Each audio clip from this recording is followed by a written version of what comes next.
Misuse of money हम नहीं होने देंगे। इसके लिए भी हमने एनफोर्समेंट एजेंसीज को, सब स्टेट्स में एनफोर्समेंट एजेंसीज के साथ बैठक की है। दिल्ली में हम सब हेड्स ऑफ द एजेंसीज के साथ फिर से बैठक करने वाले हैं आज के बाद तुरंत। क्या कहा है उनको हमने कहा है कि जो freebies, liquor, cash, cooker, sari, machines, what ever kind of freebies किस किस स्टेट में बंटने की शिकायतें आती हैं उसको 100% रोकें। रोकने के लिए एनालिटिक्स बेस्ड कार्य करें। सो whom have we directed? GST, excise, state police, all agencies, income tax, customs, coast guards, BSF, SSB, border से जहां से भी जिसके नारकोटिक्स और जहां से भी फ्री भी आने की संभावना हो सकती है। GST would be doing the e-way bill based analytics to see if there is a trend of spurt in the demand for the FMCG in certain areas.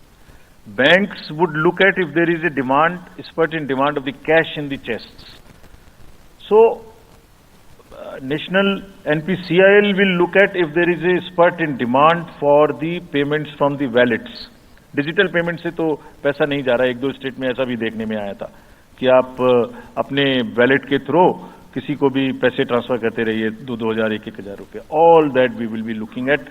Banks would be sending almost daily report of the suspicious transactions which they have. All airports in the country would be checked regularly by the dedicated teams of income tax for any kind of movement through the airstrips.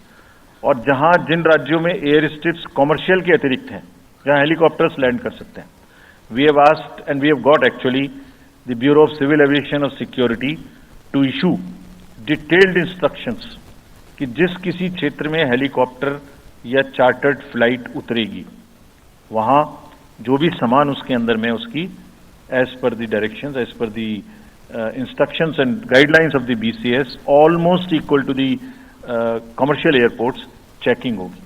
Railways, RPF, GRP both will be simultaneously continuously looking at roads.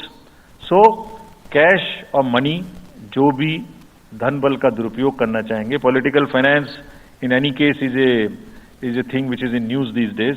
So this is our effort to add to that thing so that there are much more cleaner elections.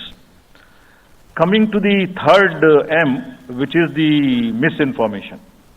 This also troubles us a lot during the elections.